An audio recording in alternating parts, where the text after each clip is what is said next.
Hello.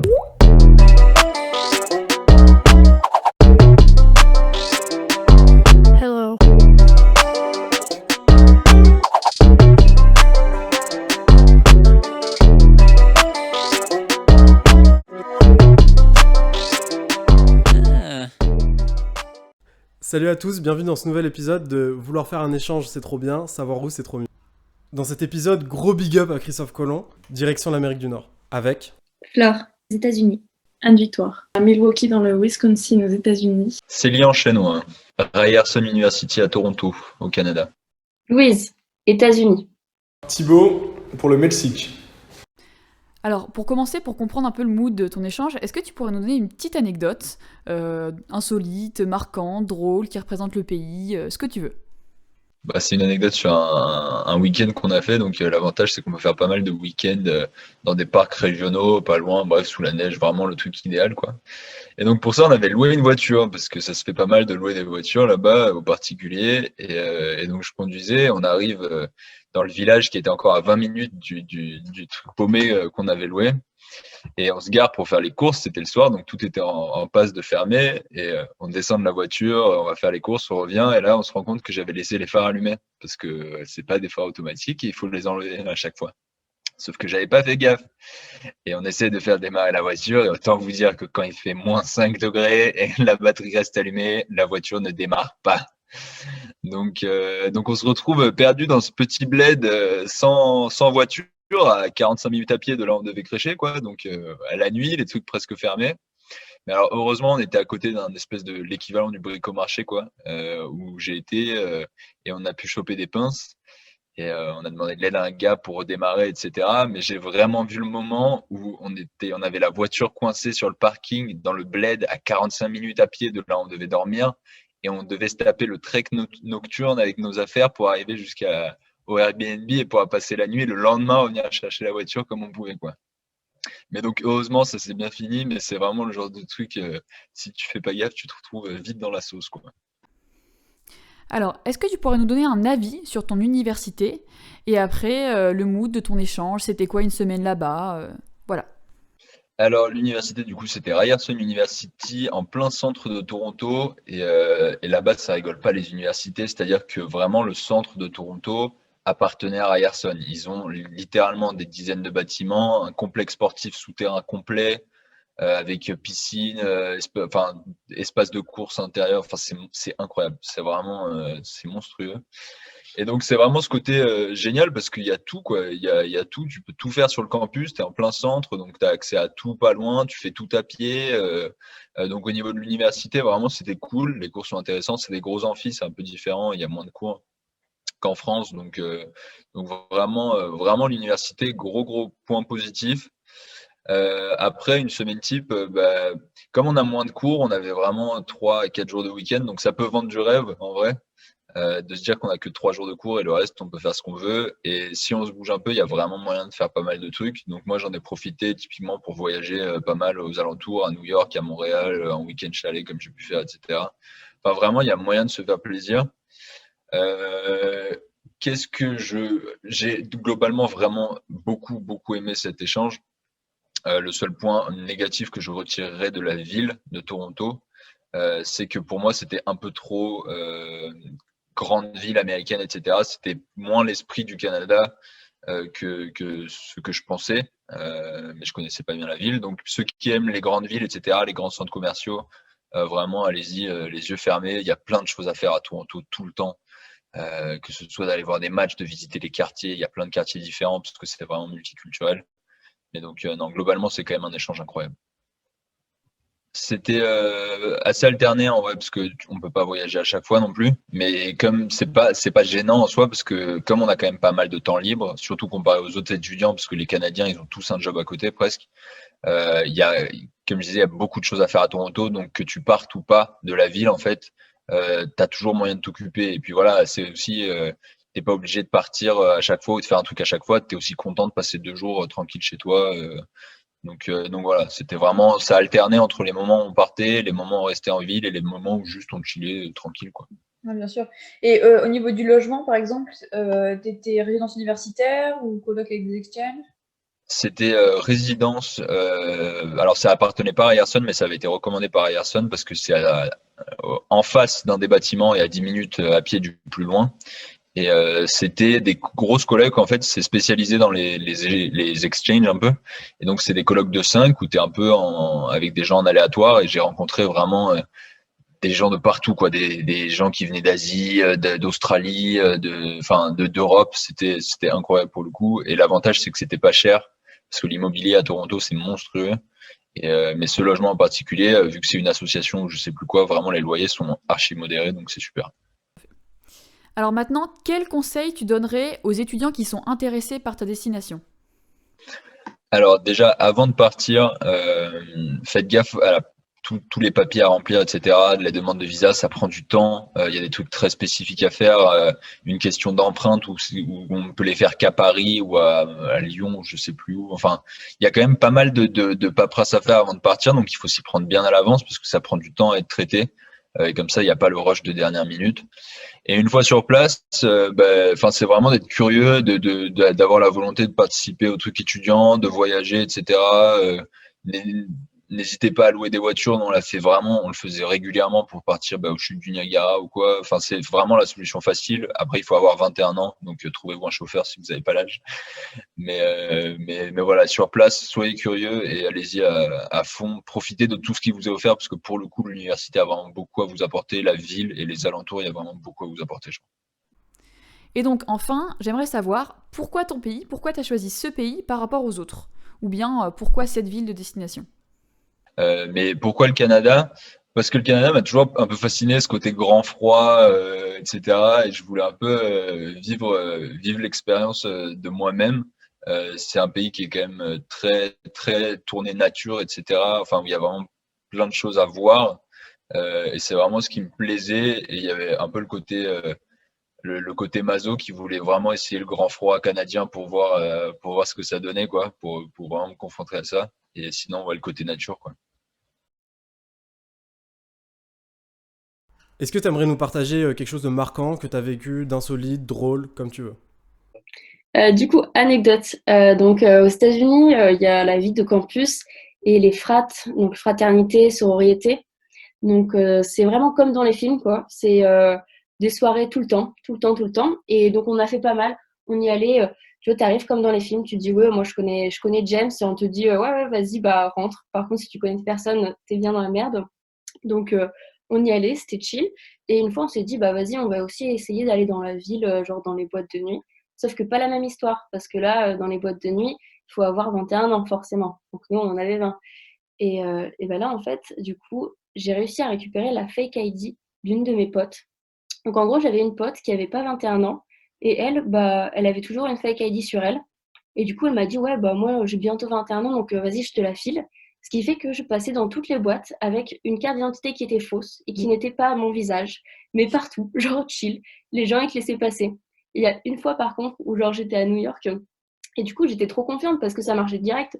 Du coup, j'arrive, je monte le truc et il y a le mec qui était là, genre, hey, it's a fake. Et là, la panique, tu vois, genre, j'étais là, genre, I don't think so. Mais du coup, je suis repartie en courant. C'était assez humiliant, mais c'était très drôle. T'aurais un point positif, un point négatif sur ton université? Du coup, j'ai étudié à Cornell, donc Cornell aux États-Unis. C'est une université qui est absolument incroyable. Le campus, il est dingue. Donc en fait, Cornell, c'est sur un petit mont. Et du coup, tu as des cascades sur le campus.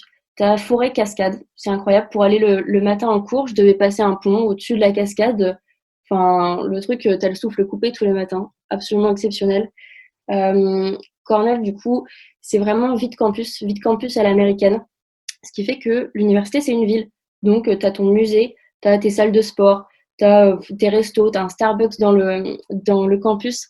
C'est vraiment genre une ville, un mode de vie à part entière. Les gens, ils se baladent tous avec leurs t-shirts, leur Cornell, leur casquette Cornell, leur mug Cornell. C'est une ville. C'était du coup, genre, j'ai trop kiffé. Et en plus, niveau académique, c'est super chouette parce que donc ça fait partie de la Ivy League.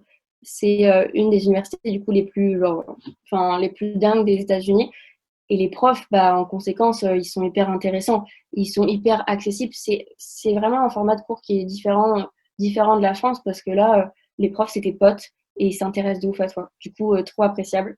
Après, par contre, ce qui est un peu plus chiant, c'est que Cornell, c'est vraiment paumé. C'est genre paumé dans les États-Unis. C'est dans l'État de New York, pour autant, c'est à 3 heures de New York. Du coup, faut, faut être patient. Mais, euh, mais en fait, juste la vie là-bas, elle est dingue. Donc, tu peux quand même voyager. C'est juste que ça prend plus de temps. Mais si tu restes là-bas tout un semestre, t'as pas le temps de t'ennuyer de toute façon. Donc, c'est chouette. Et sinon, ça serait quoi ton meilleur conseil pour les gens qui veulent partir à ta destination? Alors, du coup, petit tips, avant de partir, je trouvais un logement. Trouver un logement, pas attendre d'être là-bas avant de trouver. Euh, du coup, il y a 2 types de logements à Cornell. Il y a soit la résidence étudiante où tu as tous les exchanges qui y vont. Et moi, je vous conseille pas d'aller là-bas. En fait, je vous conseille de choisir autre chose qui s'appelle la coop. La coop, en fait, c'est des maisons américaines où tu as entre 15 et 30 personnes qui vivent ensemble. Donc, en fait, c'est un peu comme si vous intégrez une sororité ou une fraternité. Vous vivez en communauté dans une seule maison. Moi, j'avais 14 nanas dans ma maison et un chien. Et c'est juste le feu parce que du coup, tu fais des soirées tout le temps et tu as vraiment cette impression, c'est comme si tu intégrais une asso. Donc, pendant un semestre, tu vis avec eux, c'est trop chouette. Alors enfin, est-ce que tu peux nous expliquer pourquoi t'es parti là-bas, enfin ton choix, comment ça s'est amené? Dis-nous tout. Du coup, pourquoi les États-Unis? Parce que c'est absolument un pays, c'est la folie. Et en fait, c'est complètement différent d'être touriste là-bas et d'être en université là-bas. Donc, comme je vous le disais, voilà, les universités, c'est une ville à part entière, c'est un monde à part entière, c'est un associatif que tu trouveras enfin, rarement ailleurs. Du coup, je kiffais trop, j'avais trop envie de faire ça et découvrir surtout les fraternités et sororités qu'on voit dans les séries américaines. Je me disais, vas-y, ça va être ouf de voir ce que c'est en vrai. Et après, pourquoi Cornell plutôt qu'une autre université? Parce que bah voilà, c'est une Ivy League, c'est probablement la meilleure aux États-Unis qui est proposée à l'ISEG, à part Harvard.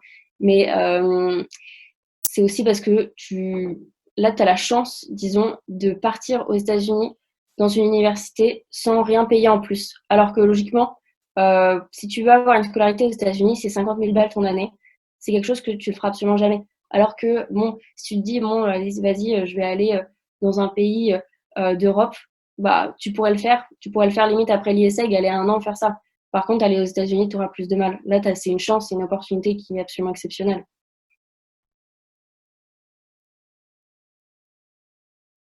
Alors pour commencer, est-ce que tu peux nous donner, s'il te plaît, une anecdote drôle ou insolite ou marquante, ce que tu veux? Ouais, bah, j'ai été très surprise lors de mon échange à Nashville de voir à quel point les Américains étaient fermés au monde extérieur et connaissaient très peu de la culture des autres pays qui les entouraient. On m'a quand même sorti on nous a déjà demandé si on habitait proche du mur en Allemagne ou ils étaient étonnés que La Reine des Neiges était traduite en français en France. Ou encore, il y en a même un qui n'était jamais sorti de son état. Quand je suis allée à New York, il m'a dit: Est-ce que tu vas aller sur la Tour Eiffel?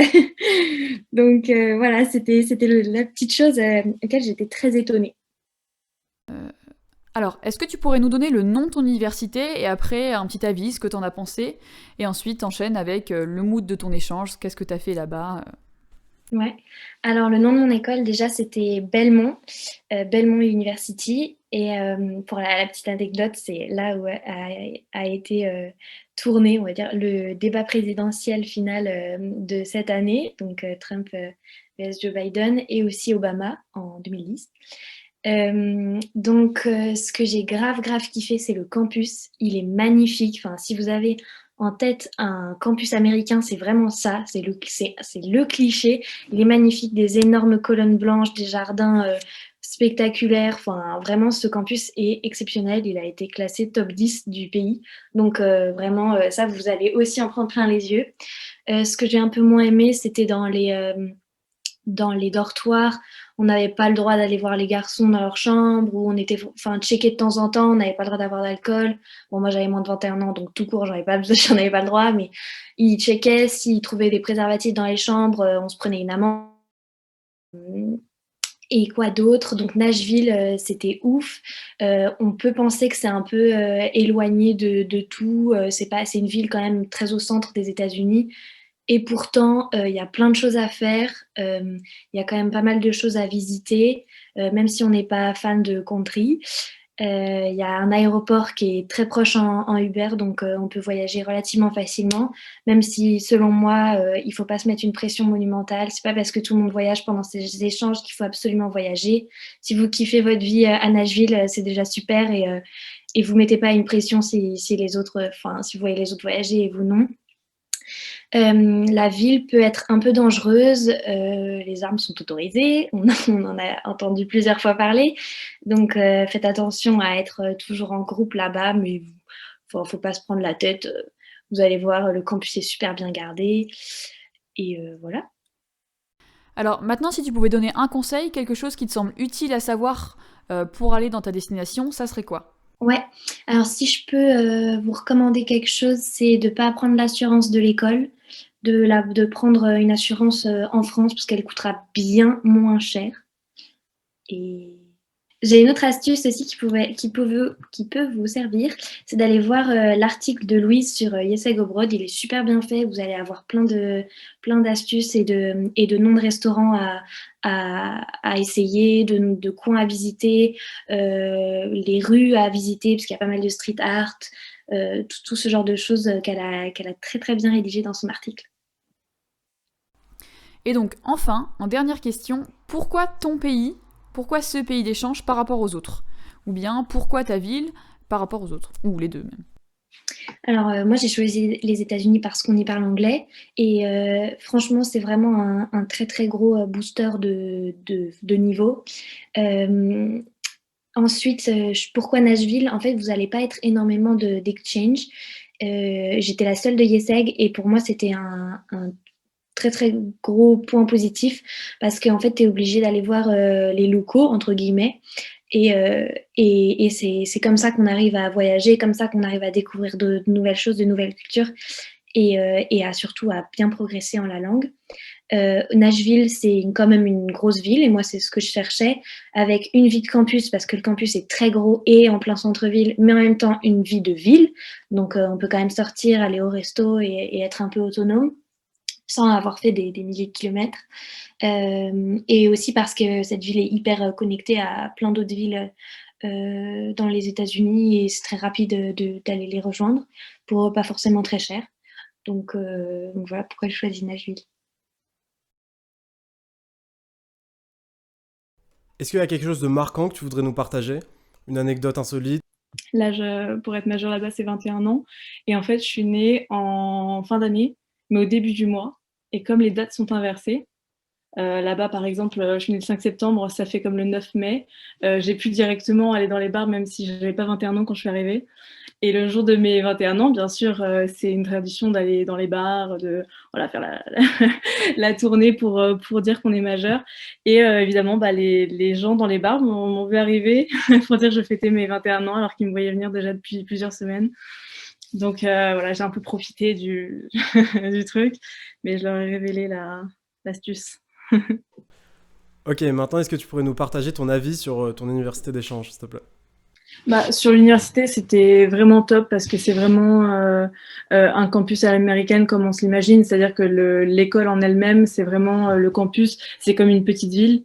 Donc ça, c'était super agréable parce qu'il y a vraiment plein de bâtiments, il y a la résidence universitaire, et ça c'est top. En fait, je sais pas si je peux parler de là où je vivais, mais en gros, c'était une résidence avec des Américains et aussi les étrangers. Et en fait, il y avait clairement un étage, donc le Global Village, où se retrouvaient dans les appartements les Américains et les exchanges, tout simplement. Donc j'étais dans un appartement avec 2 Américaines et une Espagnole. Donc ça, c'est vraiment une super occasion, en fait, à la fois de rencontrer tous les autres exchanges, mais aussi de pouvoir rencontrer les Américains. J'avais quand même pas mal de cours, mais c'était assez bien fait. Donc voilà, j'avais quand même j'avais tous mes cours dans l'après-midi. Je sais qu'après, certaines personnes s'étaient arrangées pour avoir des cours certains jours. Tout ça, c'est disponible sur le site de l'école. Donc en fait, on peut vraiment s'arranger comme on veut. Mais de manière générale, il y a eu un très très bon mood. Mes profs, vraiment, j'en retiens un super souvenir. Encore la semaine dernière, du coup, j'étais au téléphone avec un de mes anciens profs. C'est vraiment les profs comme on les imagine, très compréhensifs, hyper encourageants. Et ça, c'était vraiment quelque chose que j'ai vraiment adoré aux États-Unis. L'état d'esprit et la manière d'enseigner qui est complètement différente selon les pays. Et aux États-Unis, c'est vraiment top. Il y a quand même des vacances parce que voilà, il y a Thanksgiving, ce genre de choses. Donc j'ai pu aller quand même en Nouvelle-Orléans, à Miami. C'est quand même possible de faire des voyages et de s'organiser pour voyager. C'est forcément un petit peu cher, mais c'est clairement possible. Quel serait ton meilleur conseil pour les gens qui veulent partir à ta destination? Alors, il y a deux choses. Le premier, c'est pas vraiment un tips, c'est juste que de manière générale, je conseille quand même d'aller aux États-Unis pour ceux qui ont plus de 21 ans, parce que ça peut être assez pas handicapant, mais assez frustrant d'être là-bas et de pas pouvoir participer à toutes les activités, etc. C'est quand même quelque chose qui est hyper important pour eux. Pour n'importe quoi, ils vérifient l'identité. Donc bon, ça c'est un détail. Sinon, mon petit tip, c'est pour les forfaits de téléphone. Aux États-Unis, ça coûte vraiment très très cher. C'est $50 par mois. Donc autant se débrouiller à l'avance, tout simplement pour prendre un forfait français avec une option internationale qui coûtera beaucoup moins cher et qui marchera tout aussi bien. Ok, super. Et pourquoi avoir choisi cette destination plutôt qu'une autre? Déjà, pourquoi le pays? Parce que je voulais absolument aller aux États-Unis pour vivre l'expérience d'un campus américain. Je pense que ça, c'est quelque chose que tout le monde connaît. Voilà, on voit ça dans les films, on se dit, bon, c'est comment dans la réalité. Et donc, je voulais absolument avoir cette expérience-là. Et en ce qui concerne le Wisconsin Market, etc., déjà, c'était une question d'opportunité par rapport au classement, par rapport à ce qu'il y avait. J'aurais pu partir voilà, dans le sud des États-Unis, mais je préférais l'état d'esprit tout simplement du nord, surtout voilà, nord-est. C'est un état d'esprit qui me correspond et c'est aussi une très belle région. Voilà. Je pense que c'est plus un état d'esprit qui se rapproche de celui qu'on a.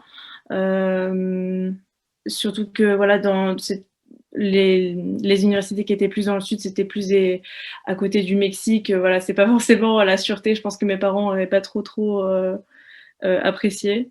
Et voilà, dans le nord, c'est des gens quand même assez cool. Après, bon, ça dépend totalement des villes. Je pense que pas vraiment faire de généralité, mais en tout cas là où j'étais, il y avait vraiment une très bonne ambiance et les gens étaient très très sympas. Alors, est-ce que tu peux nous raconter une anecdote drôle, insolite, qui représente le pays? Vas-y, ta carte blanche. Il faut savoir qu'El Paso, c'est à la frontière du Mexique, donc de Juarez. Et une fois, avec la douzaine d'étrangers qui étaient, on était une douzaine à peu près d'étrangers, on s'est dit, eh ben, si on allait voir comment c'est Juarez, parce que de toute façon, il y a énormément de gens qui nous disaient, vous verrez, c'est safe, c'est vraiment super et tout, et d'autres qui nous disaient, c'est hyper dangereux, vaut mieux pas y aller quand on n'est pas mexicain, etc. Donc, on s'est dit, on va faire notre propre avis.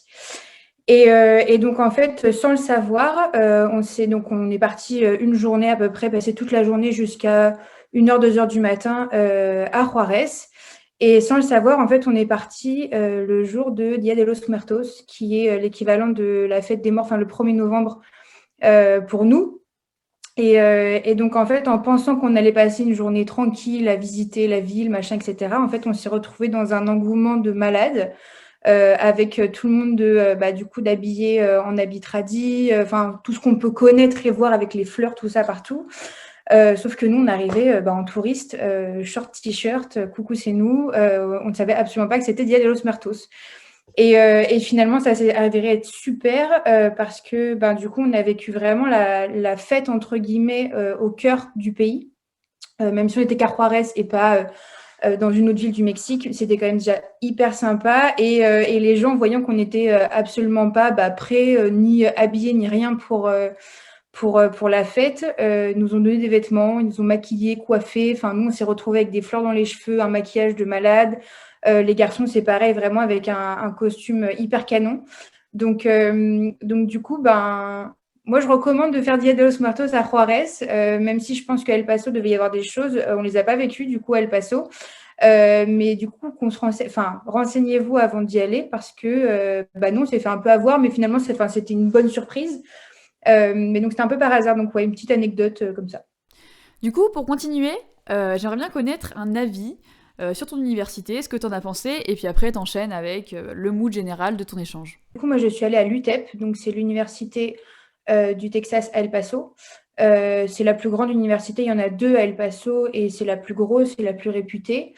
Donc, j'y suis allée qu'un seul semestre, et si j'avais un avis négatif à donner, l'université en elle-même est super bien placée. Parce qu'elle est à côté de tout ce qui est la rue, bar, restaurant, tout ça. Mais ça reste une ville de manière générale, El Paso, assez perdue au milieu de rien. Parce que c'est vraiment un désert de manière générale. Le centre-ville n'est pas incroyable. Donc, moi, je sais qu'avec les gens avec qui j'étais, on se contentait vraiment des rues qui étaient en face de nous, qui étaient quand même assez bien remplies de tout ce qu'on voulait, avec même les centres commerciaux, etc. Mais voilà, elle est un peu au milieu de rien. Donc, si vraiment on veut se déplacer à différents coins de la ville, il y a le tram qui passe juste à côté de l'université, mais sinon, il vaut mieux avoir une voiture. Donc voilà, moi, c'est vraiment le seul inconvénient qui m'a dérangée, c'est de devoir dépendre en fait d'une voiture et de ne pas forcément avoir un centre-ville incroyable. Voilà. Et un avantage, je dirais que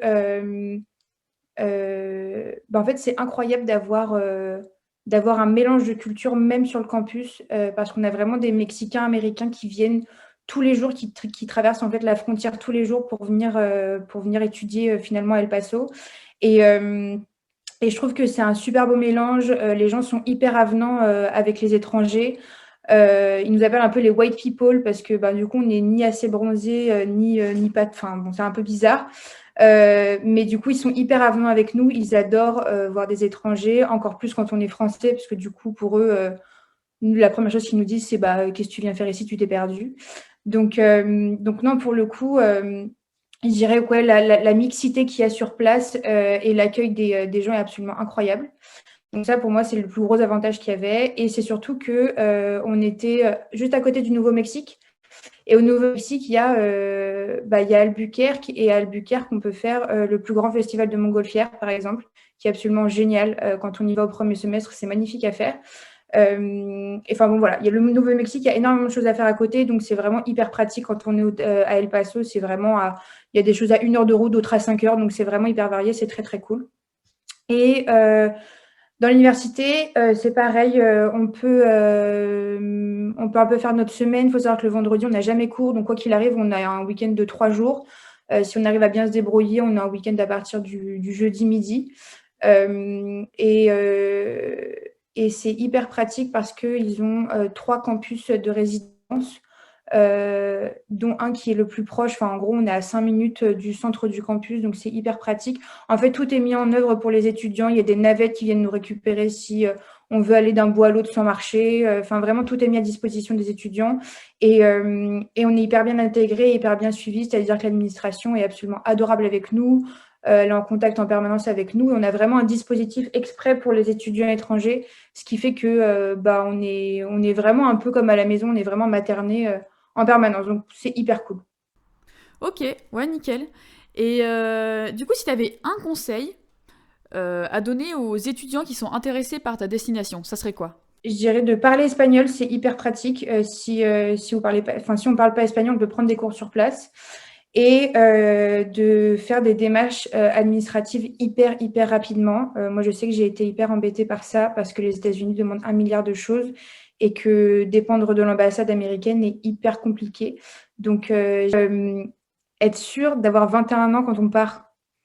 Pour le coup, on s'est retrouvé avec une personne qui n'avait pas 21 ans. C'était la seule personne du groupe à ne pas avoir 21 ans. Et pour le coup, c'est extrêmement contraignant pour tout. C'est même pas au niveau juste de l'alcool, mais vraiment pour tout, c'est hyper contraignant. Donc, être sûr d'avoir 21 ans quand on veut partir aux États-Unis. Et du coup, ma dernière question, ça sera pourquoi ton pays par rapport aux autres ? Pourquoi tu as choisi celui-là ? Ou bien pourquoi cette ville par rapport aux autres ? Et c'était la dernière place pour les États-Unis qui y avait quand j'ai fait mon échange.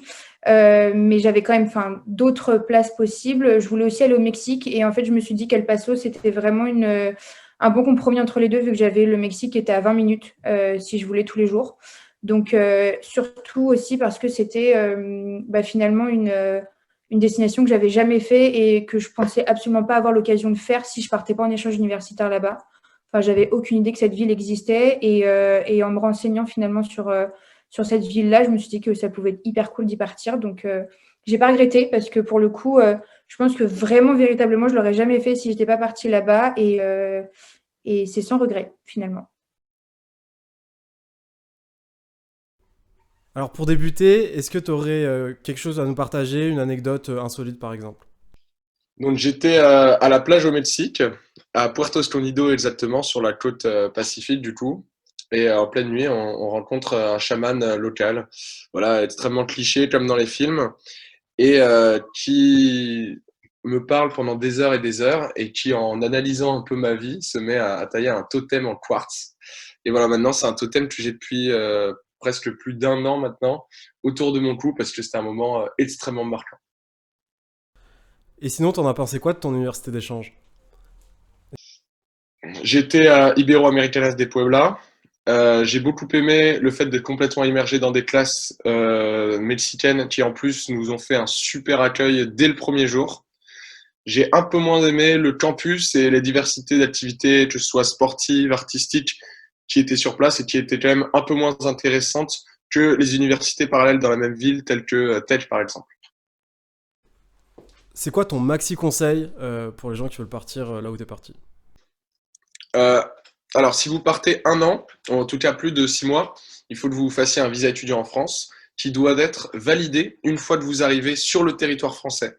Si vous n'y allez pas, si vous n'allez pas dans le centre d'immigration des étrangers à Puebla ou au Mexique en général, votre présence ne sera pas valide et vous serez donc un immigrant illégal sur le territoire mexicain. Vous devrez donc sortir du territoire pour revenir. Donc, chose à éviter. Ok, et enfin, pourquoi cette destination pourquoi ce choix?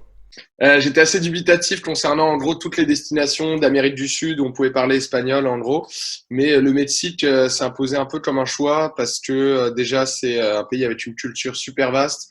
Vous pouvez rencontrer tous les genres de paysages, la plage, la montagne, la forêt, très sauvage en plus, parce que le Mexique a une histoire super intéressante en plus. Et puis pourquoi 1 an? Je recommande vraiment à tout le monde de partir 1 an parce qu'il y a un vrai goût d'inachevé qui est ressenti par toutes les personnes qui font les échanges de juste de 6 mois. C'est une expérience tellement dingue et c'est une immersion tellement incroyable. Au début, on a une sorte d'appréhension naturelle, on a peur d'aller à l'inconnu comme ça. Mais une fois que vous y êtes, j'ai pas rencontré une personne qui y était pas bien. Donc, faites le grand saut, entre guillemets, et partez 1 an. Et bien voilà, c'est tout pour cette émission. On espère vous avoir régalé. Nous, on a adoré le faire en tout cas. Maintenant, tu peux poser tes questions en commentaire et partager à tes potes qui ont toujours pas choisi pour l'amphi de départ. Et à très vite pour un nouveau continent.